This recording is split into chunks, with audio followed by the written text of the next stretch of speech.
আমি তো জানি না পাবো কি পাবো না, আল্লাহ তোমার দেওয়া সেরা জান্নাত। আমি তো জানি না পাবো কি পাবো না, আল্লাহ তোমার দেওয়া সেরা জান্নাত। আমি সদ জানি নরকের খুনি সইতে পারবো না কোনদিন রাত। আমি তো জানি না পাবো কি পাবো না, আল্লাহ তোমার দেওয়া সেরা জান্নাত। আল্লাহুম্মা সাল্লি আলা মুহাব্বতের সঙ্গে পড়েন ওয়া আলা আলি সাইয়্যিদিনা মাওলানা। গুনাহ তো করেছি আমি বালুরাশি সমান, অগণিত সীমাহীন পাপের তওবা কবুল করে না রব্বুল আলামিন। জোরে হবে না, আরো জোরে হয় না। গুনাহ তো করেছি আমি বালুরাশি সমান, অগণিত সীমাহীন পাপের তওবা কবুল করে না রব্বুল আলামিন। হায়াত আমার কমছে শুধু প্রতিদিন, গুনাহ আমার বাড়ছে শুধু বাধাহীন। তুমি তো পারো দিতে নাজাত, আমি সদ জানি নরকের খুনি সইতে পারবো না কোনদিন রাত। আমি তো জানি না পাবো কি পাবো না, আল্লাহ তোমার দেওয়া সেরা জান্নাত। আমি তো জানি না পাবো কি পাবো না, আল্লাহ তোমার দেওয়া সেরা জান্নাত। আমি সদ জানি নরকের খুনি সইতে পারবো না কোনদিন রাত। আমি তো জানি না পাবো কি পাবো না, আল্লাহ তোমার দেওয়া সেরা জান্নাত। আমি তো জানি না পাবো কি পাবো না, আল্লাহ তোমার দেওয়া সেরা জান্নাত। আমি সদ জানি নরকের খুনি সইতে পারবো না কোনদিন রাত। আমি তো জানি না পাবো কি পাবো না, আল্লাহ তোমার দেওয়া সেরা জান্নাত। আল্লাহুম্মা সাল্লি আলা, আওয়াজ দিয়ে পড়ে মাওলানা ওয়া আলা আলি সাইয়্যিদিনা মাওলানা।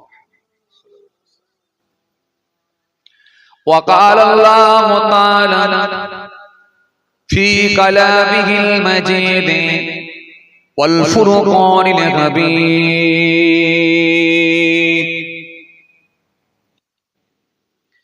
يا أيها الناس اعبدوا ربكم الذي خلقكم والذين من قبلكم لعلكم تتقون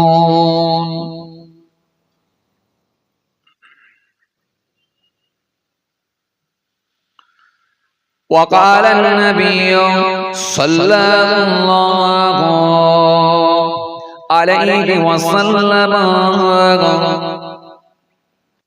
إنا نتصدق لموتنا هل يصل إليهم قال يصل إليهم ويفرحون كما تفرحون بالهدايا إلى آخر الحديث أو كما قال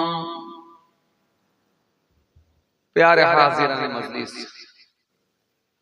সদীয় দিনদার ইমানদার পরেজগার মুত্তাকি বয়োজ্যেষ্ঠ আল্লাহ ওয়ালা প্রবীণ মানুষেরা আজকের মাহফিলে বসে থাকা নামাজি রোজাদার দিনদার খোদা ভীরু আল্লাহ ওয়ালা মানুষেরা আজকের মাহফিলে বসে থাকা বয়োজ্যেষ্ঠ প্রবীণ মানুষেরা আমার পিতৃতুল্য বাপেরা আজকের মাহফিলে বসে থাকা আমাদের ঘরের সন্তানেরা আমার ছোট ছোট ভাই বোনেরা দূর দূরান্তে বাড়িতে বসে থাকা পর্দার আড়ালে অন্তরালে আমার মা বোন বেটিরা সকলকে আমি আমার অন্তঃস্থল থেকে অনেক অনেক সালাম শুভেচ্ছা ভালোবাসা জানিয়ে খুব অল্প সময় সংক্ষিপ্ত কিছু বয়ান করে আপনাদের খেদমত থেকে বিদায় পাশাপাশি আরো জানাই যারা আর ইহলোকে নাই আল্লাহর জামিন ছেড়ে বিদায় নিয়েছে নশ্বর ধাম ত্যাগ করেছে ধরাধাম ত্যাগ করেছেন আমাদের থেকে যারা পৃথক হয়ে গেছেন এই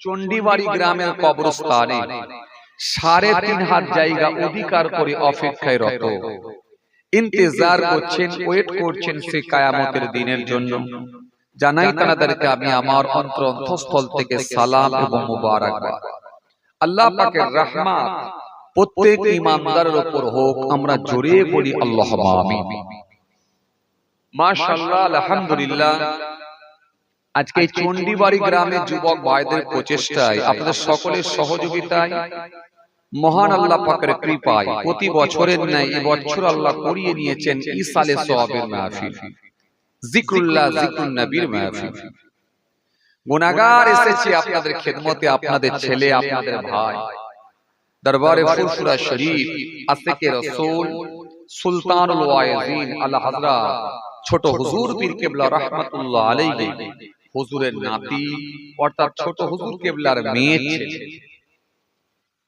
দরবারে পীরনগর শরীফ পীরনগরী হুজুর পীর কেবলা রাহমাতুল্লাহ আলাইহি তিনি দাদা হুজুর পীর কেবলা রাহমাতুল্লাহ আলাইহি হুজুরের হাতে হাত দিয়ে দস্তে বায়াত সোবতে আফতাহ কলকাতা 9 নম্বর হালদালে যিনি আহলে বায়াতের খানদান ছিলেন জবরদস্ত আল্লাহর ওলি ছিলেন জি যিনার জানাজায় কম বেশি প্রায় 12 লক্ষ মানুষের সমাগম হয়েছিল সে আল্লাহর ওলির পৌত্র অর্থাৎ ছেলের ছেলে গুনাহগার আপনাদের ছেলে আপনাদের ভাই পীরজাদা মাহফুজুল্লাহ হুসাইনি এসে হাজিরা দিয়েছে অল্প সময় সংক্ষিপ্ত কিছু বয়ান করে আপনাদের খেদমত থেকে বিদায় দেয় মাশাআল্লাহ আলহামদুলিল্লাহ বছরের প্রথম দিন প্রথম রাত আমাদের সামনে দিয়ে অতিবাহিত হয়ে যাচ্ছে আলহামদুলিল্লাহ এই কঠিন শীতকে উপেক্ষা করে বড় কষ্ট করে দুনিয়াদারি সমস্ত রকমের কাজ কর্মগুলো থেকে বিরত থেকে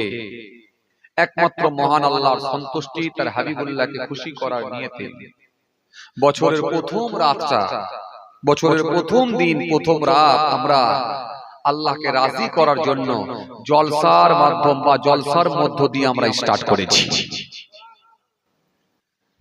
ভাইরা আমার বন্ধুরা আমার সাথী মহব্বতের ভাইরা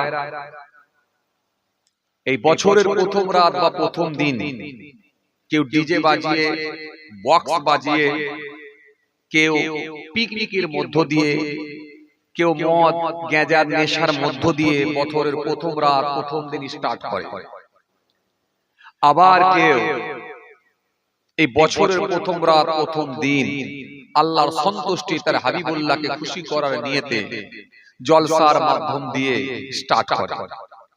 কেউ বা কোরআন তেলাওয়াতের মাধ্যম দিয়ে স্টার্ট করে, কেউ বা দুরাকাত নামাজ পড়ে আল্লাহকে রাজি করে, আল্লাহ বাকি দিনগুলো তুমি সমস্ত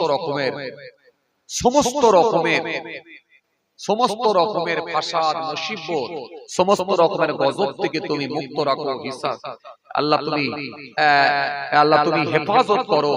সেই জন্য তোমার সন্তুষ্টির জন্য দুরাকাত নামাজ পড়ছি। কেউ শুরু করে নামাজ দিয়ে, আবার কেউ শুরু করে নাচ গান দিয়ে, মদ দিয়ে, আবার কেউ শুরু করছে বছরের প্রথম দিনে মারপিট দিয়ে।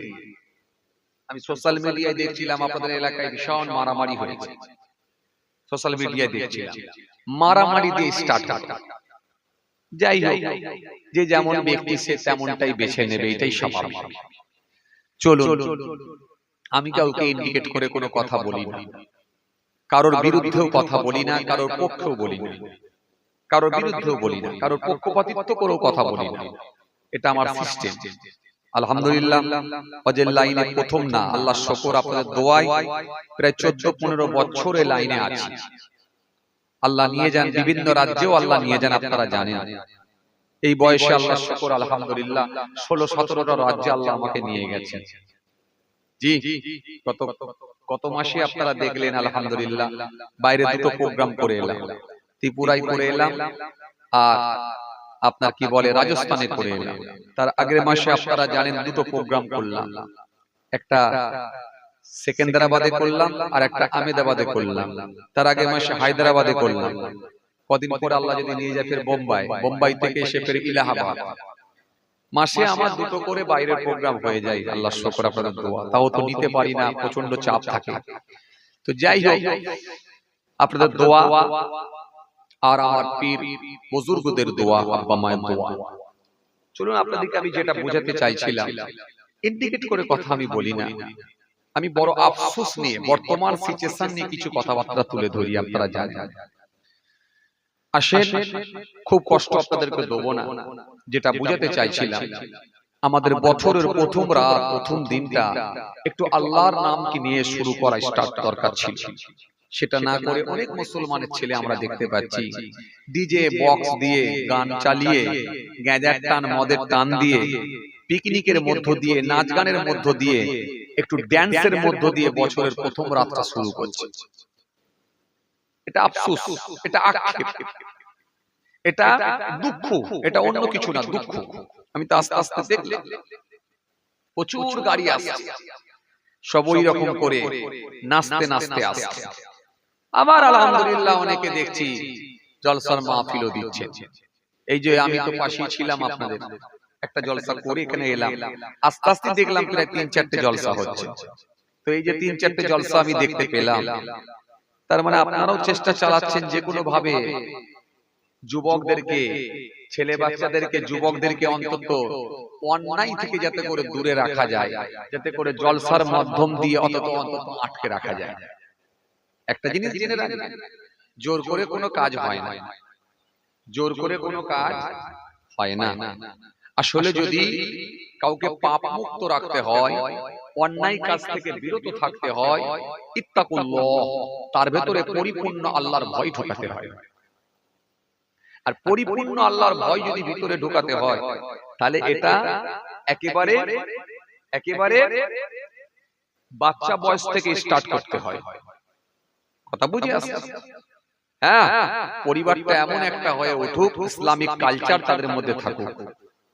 জি, এই পরিবারের মধ্যে যদি ইসলামিক কালচার থাকে, দ্বীনি কালচার যদি থাকে, ধর্মীয় শিক্ষা যদি থাকে, ওই পরিবারের বাচ্চাগুলো যখন দেখবেন বড় হবে, তাদের মধ্যে দেখবেন দ্বীনি শিক্ষা থাকবে। জোর করে আপনি টেনে হিচড়ে একদিন আটকে দেবেন, এটা হয় না। জোর করে কোনো কাজ হয় না। আপনাকে শেখাতে হবে, বিষয়গুলোকে অবগত করাতে হবে।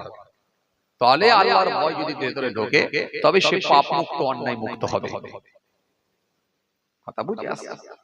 জি ভাইরা আমার, বন্ধুরা আমার, সাথী মহব্বতের ভাইরা, ভুল বুঝবেন না, রাগ করবেন না। একটা বছর চলে গেল আমাদের সামনে, নতুন বছর পড়ে গেল, জানি না আল্লাহ কদিন আমাদের হায়াতে রাখবেন। বর্তমান সিচুয়েশন খুব একটা ভালো না, বর্তমান অবস্থাও খুব একটা ভালো না। সারা বিশ্বের দিকে তাকান, সারা দেশের দিকে তাকান, সারা বাংলার দিকে তাকান। জি, একটা শ্রেণীর মানুষ যেভাবে উগ্র ভাষণ দিচ্ছে, পারলে তো মুসলমানগুলোকে তুলে নিয়ে গিয়ে যদি একটু গঙ্গাসাগরে ফেলে দেয়, যেন মনের দিক দিয়ে শান্তি পায়। আপনি দেখুন একটা শ্রেণীর নেতা যেভাবে উগ্র ভাষণ দিচ্ছে, যেভাবে তাদের কথাবার্তার ধরন, ভাবা যায় স্বাধীনতার পর থেকে আজ পর্যন্ত আমরা এইরকম উগ্র ভাষণ কিন্তু কোনোদিন শুনি না। কি কথা ঠিক কিনা বলবো? সব মিলিয়ে পরিস্থিতি খুব একটা ভালো নয়। আসেন, রাস্তা একটাই খোলা, সেটা হচ্ছে আমাদের জন্য কেউ বলার থাক আর নাই থাক, আমাদের জন্য কেউ কথা বলুক আর নাই বলুক, রাস্তা একটাই খোলা। যদি আমরা পরিপূর্ণভাবে দিনের সঙ্গে সম্পৃক্ত হতে পারি, আমরা যদি আল্লাহর দিকে ধাবিত হতে পারি, নিশ্চিতভাবে আমার আল্লাহর সাহায্য আমাদের উপরে অনিবার্য।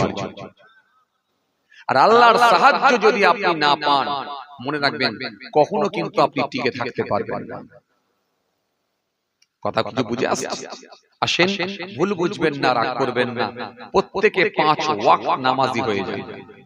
বছরে 1 মাস রমজান মাসে রোজা রাখেন, নবী সুন্নতটা মুখে রাখেন, হালাল খাদ্য ভক্ষণ করার চেষ্টা চালান। হালাল খাদ্য, এই হালাল খাদ্য আজকে বাড়ি থেকে সরে যাচ্ছে। আর হালাল খাদ্য যদি ভিতরে না থাকে, জাবানের দোয়া কবুল হবে না।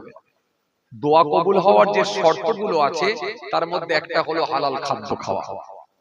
হালাল খাদ্য যদি আপনি ভক্ষণ না করতে পারেন, আপনার জাবানের দোয়া কবুল হবে। কেন? এই নামাজ পড়ে, এই দাড়ি রেখে, এই টুপি পরে, এই জিকির করে, এই তাসবিহ পড়ে, এই যাকাত দিয়ে, এই আপনার দান করে, এই খায়রাত করি, খাজা গরিবে নামাজ হয়েছে। এই নামাজ পড়ে, এই দাড়ি রেখে, এই টুপি পরে, এই জিকির করে, এই ইবাদত করি, বড় পীর আব্দুল কাদের জিলানী রাহমাতুল্লাহ আলাইহি জি বড় পীর সাহেব হয়েছে। এই নামাজ পড়ে, এই দাড়ি রেখে, এই টুপি পরে, এই জিকির করে জি মুজাদ্দিদ আল ফিসানি রাহমাতুল্লাহ আলাইহি হয়েছে। এই নামাজ পড়ে, এই জিকির করে, এই টুপি পরে, এই তাসবিহ পরে, এই যাকাত দিয়ে, এই ইবাদত করি, ফুরফুরা শরীফ পীর আবু বকর সিদ্দিক রাহমাতুল্লাহ আলাইহি দাদা হুজুর হয়েছে। অস্বীকারের জায়গা আছে? পৃথিবীর জমিনে যত আউলিয়া কিরামদের আগমন ঘটেছিল, সব তেনারা কিন্তু এই ইবাদত করে করি আল্লাহর ওলি হয়ে গেছে। আর আজকে 22 বছর এমনও চাচা আছে 22 বছর দাঁড়িয়ে রেখেছে, জাবানের দোয়া কবুল হয় না। 26 বছর রোজা রাখছে, জাবানের দোয়া কবুল হয় না। 30 বছর নামাজ পড়ছে, জাবানের দোয়া কবুল হয় না। 32 বছর দান করছে, জাবানের দোয়া কবুল হয় না। জীবনে একবার সমীক্ষা করে দেখে না যে কোন জায়গাটায় আমার ডিস্টার্ব, কোন জায়গাটায় আমার সমস্যা। ওই সমস্যা যদি আমি সমাধান করতে পারি, তাহলে আল্লাহর কাছে আমি বেনিফিট পাবো, আল্লাহর কাছে আমি গেনার হব। আর ওই সমস্যা যদি আমি সমাধান না করতে পারি, তাহলে আমার জাবানের দোয়াটা কবুল হবে না।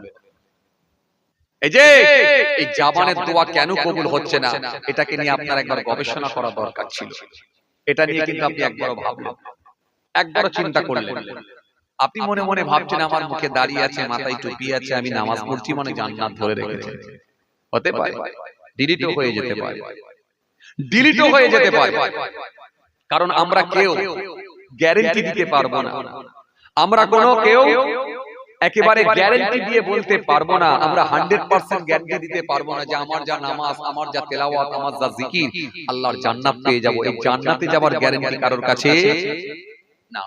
একমাত্র আল্লাহর দয়া ছাড়া জান্নাত পাওয়ার কোনো সম্ভাবনা না। তবে চেষ্টা করতে হবে আপনাকে অন্যায় মুক্ত জীবন তৈরি করা। অন্যায় মুক্ত, পাপ মুক্ত, হারাম মুক্ত জীবন না তৈরি করতে পারলে আপনার জাবানের দোয়া কিন্তু কবুল হওয়াটা কিন্তু কঠিন হয়ে যাবে। এই জন্য আজকের দিনে দেখেন জাবানের দোয়া মানুষের কবুল হচ্ছে না। হে তরুণীয়া নওজওয়ান যুবকেরা, ইয়া মে মুরব্বিয়ানা, বাবারা সুরে রেখে দিয়ে কেননা এই নামাজ পড়ে, এই জিকির করে, এই তাসবিহ পড়ে যারা একজন আল্লাহর ওলি হয়ে গিয়েছিলেন, তাদের প্রত্যেকের জামানের দোয়া আল্লাহর দরবারে কবুল হয়ে গিয়েছিল। আরো জোরে বলেন, এই জন্য আমার কোরআনে কারীমের মধ্যে জানিয়ে দিলেন, ইয়া আইয়ুহাল্লাযীনা আমানুত্তাকুল্লাহ ওয়া কুনু মা'আস সাদিকিন, হে বান্দারেরা তোমরা আমি আল্লাহকে ভয় করো আর আমার যারা মনোনীত বান্দা হয়ে গেছে তাদের সঙ্গী তোমরা হয়ে যাও। আজকে বিরাট কিছু ওয়াজ করতে হবে এমন নয়, দুটো দিক, একটা হচ্ছে মেনে নেওয়া আর একটা হচ্ছে পরিত্যাগ করা, ছেড়ে দেওয়া। কোরআন সেই কথাটাই বলেছে, তা'মুরুনা বিল মা'রুফ ওয়া তানহাউনা আনিল মুনকার। একটা ছেড়ে দাও আর একটা ধরে নাও। যেগুলো আমি আল্লাহ আদেশ করেছি সেগুলো তোমরা গ্রহণ করো, আর যেগুলো আমি নিষেধ করেছি, বারণ করেছি, সেগুলো থেকেই বিরত থাকো। কেন আমি যেগুলোকে হারাম করেছি, নিষেধ করেছি, তাতে কোনো কল্যাণ থাকতে পারে না, তাতে কোনো উপকার থাকতে পারে না, সেই জিনিসে কোনোদিন তোমরা জ্ঞানার হতে পারবে না। সুতরাং আমি যেগুলো বারণ করেছি সেগুলো থেকে তোমরা বিরত থাকো, সেগুলো থেকে তোমরা দূরে থাকো। কেন? আমার আদেশ আর নিষেধ এটাই মেনে নিতে হবে, আর এটার নামই হলো ইসলাম। আমার হুকুম, আমার আহকাম, আমার হুকুমগুলোকে, আমার আদেশ নিষেধগুলোকে মেনে নিতে হবে, তবেই মনে রাখবেন আপনি ধর্ম মেনে নিতে পেরেছেন। কথা কিছু বুঝে আসছে? ভাইরা আমার, বন্ধুরা আমার, সাথী মহব্বতের ভাইরা, যে আমি কয়েকদিন আগে কিতাবের মধ্যে পড়ছিলাম, জি 520 হিজরি, 520 হিজরি, জি বাগদাদের জমিনে, জি খলিফা মানসুরের পুত্র জাফর রাশিদ বিল্লাহ, তিনি বাগদাদের অধিপতি ছিলেন। বাগদাদের যখন তিনি অধিপতি ছিলেন, তিনি কি করলেন? তিনি বড় পীর আব্দুল কাদের জিলানী রাহমাতুল্লাহ আলাইহি, সেই পিরিয়ডের কথা বলছি, তৎকালীন সময়ের কথা বলছি। বড় পীর আব্দুল কাদের জিলানী রাহমাতুল্লাহ আলাইহি হুজুরের কাছে এক তোরা আশরাফি পাঠালেন। যাও, মন্ত্রীকে পাঠালেন, এটা হুজুরকে গিয়ে একটু গিফট করো, হুজুরকে গিয়ে দিয়ে এসো, তোহফা, উপঢৌকন, তোহফা। যেমন আপনারা আমাদেরকে দেখলে ভালোবাসেন, কেউ তোহফা নিয়ে যান, বাড়িতে আপেল নিয়ে যাচ্ছেন, কেউ মিষ্টি নিয়ে যাচ্ছেন। আপনারাও দেখবেন অনেক সময় আত্মীয় বাড়িতে গেলেও নিয়ে যান, বিয়াই বাড়ি গিয়ে যাচ্ছেন, নাতি নাতনিদের জন্য নিয়ে যাচ্ছেন, কখনো মামার বাড়ি, কখনো খালার বাড়ি, কেউ মিষ্টি নিয়ে যাচ্ছেন, কেউ ফল নিয়ে যাচ্ছেন, কেউ শুকনো খাবার, চানাচুর, বিস্কুট নিয়ে যাচ্ছেন, ইত্যাদি ইত্যাদি গুলো নিয়ে যান। হুজুরদেরকেও দেন, বক্তাদেরকে, হুজুরদেরকে, মাওলানা সাহেবদেরকেও ভালোবেসে দেন, এগুলো একটু ভালোবেসে দেন। এই ভালোবাসা, অন্য কিছু না। জাফর রাশিদ বিল্লাহ হুজুরের কাছে পাঠিয়েছেন, ভালোবেসে পাঠিয়েছেন, কি এক তোরা আশরাফি পাঠিয়েছেন, যাও একটু হুজুরের কাছে এটা দিয়ে এসো। হে তরুণিয়া নওজওয়ান জামাকেরান, হে আমার মুরব্বিয়ানেরা, বাবা রাসূলের কিতাবের মধ্যে পাওয়া যায় হযরতে বড় পীর আব্দুল কাদের জিলানীর কাছে যখন ওই আশরাফিরা পাঠিয়ে দেওয়া হয়েছিল, হযরতে বড় পীর আব্দুল কাদের জিলানী নিতে অস্বীকার করলেন। মন্ত্রীকে বললেন, ও মন্ত্রী, এটা আমি নেব না, যাও তোমার বাদশার কাছে নিয়ে যাও, খলিফার কাছে নিয়ে যাও, এটা আমাকে দিও না, এটা আমি গ্রহণ করতে পারবো না। মন্ত্রীকে যখন এই কথা বলেছেন, মন্ত্রী বারবার হুজুরকে রিকোয়েস্ট করতে লাগলেন, অনুরোধ করতে লাগলেন, হুজুর আমার বাদশা আপনাকে ভালোবেসে দিয়েছেন, হুজুর আপনি মেহেরবানি করে এটা গ্রহণ করুন না, কেন ফেরত দিচ্ছেন? হুজুর আপনাকে ভালোবেসে দিয়েছেন, হুজুর এই নাস্তানাটা, হুজুর আপনি মেহেরবানি করে গ্রহণ করুন না, আপনি কেন ফেরত দিচ্ছেন? হুজুর আপনি মেহেরবানি করে গ্রহণ করুন। মন্ত্রীর এই রিকোয়েস্টে কিতাবের মধ্যে পাওয়া যায় হযরতে বড় পীর আব্দুল কাদের জিলানী রাহমাতুল্লাহ আলাইহি হুজুর যখন ওই আশরাফিটা গ্রহণ করেছিলেন, গ্রহণ করে একবার খালি নিজে হাতে নিয়ে একবার খালি হাত দিয়ে ডলতে লাগলেন। ডলার সাথে সাথে ওই আশরাফি দিক থেকে ওই আশরাফি গুলো থেকে ডলার সাথে সাথে কাঁচা রক্ত বার হতে লাগলো। যখন টাটকা রক্ত বার হতে লাগলো, জমিনের উপরে রক্ত পড়ছে, মন্ত্রী হতভঙ্গ হয়ে গেল। দরবারের প্রত্যেকটা মানুষ হতভঙ্গ হয়ে গেল, অবাক হয়ে গেল, চিন্তিত হয়ে পড়ল, এটা কেন এরকম হলো? প্রত্যেকটা মানুষ অবাক হয়ে গেল, চিন্তিত হয়ে পড়ল। মন্ত্রীও চিন্তিত হয়ে পড়ল, টেনশনের মধ্যে পড়ে গেল। মন্ত্রী আর থাকতে না পেরে বাদশার কাছে খবর পাঠালো। জাফর মসজিদ বিল্লাহর কাছে খবর গেল, বাদশা ও বাদশা শুনেন, আপনি যে তোহফাটা দিয়েছিলেন হুজুরের হাতে আমি দিয়েছিলাম, হুজুর যখন নিজে হাতে করে একবার গ্রহণ করেছেন, ওই তোহফার মধ্য থেকে রক্ত বার হতে লেগেছে। আমরা প্রত্যেকেই অবাক হয়ে গেছি। যখন বাদশার কানে গিয়ে পৌঁছালো, বাদশাও হতভম্ব হয়ে গেল, বাদশাও অবাক হয়ে গেল। বাদশার সহ্য করতে পারল না, বাদশার স্থির থাকতে পারল না। বাদশাও অবাক হয়ে গেল, বলো কি এরকম ঘটনা কোনোদিন হয়নি। চিন্তিত হয়ে পড়েছে, কিন্তু ওই তোহফা কার হাতে পড়েছে? বড় পীর আব্দুল কাদের জিলানী রাহমাতুল্লাহ আলাইহির হাতে পড়েছে।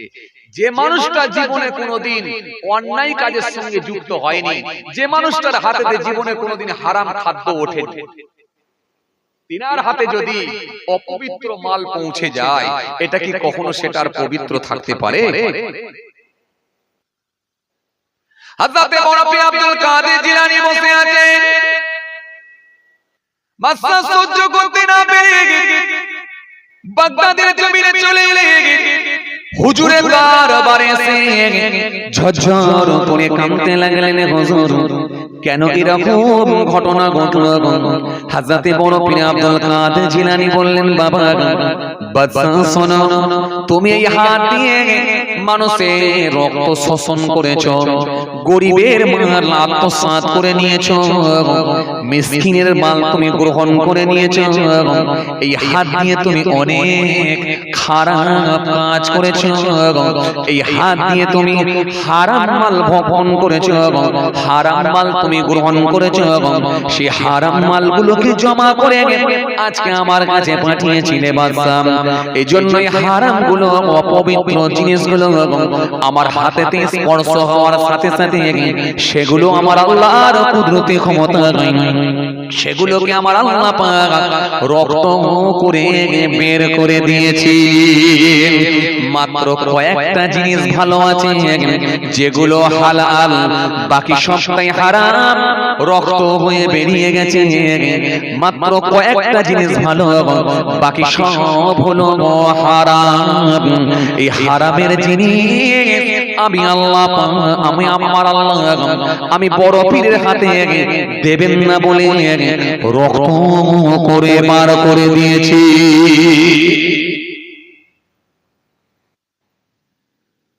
কথা কিছু বুঝতে পারছেন?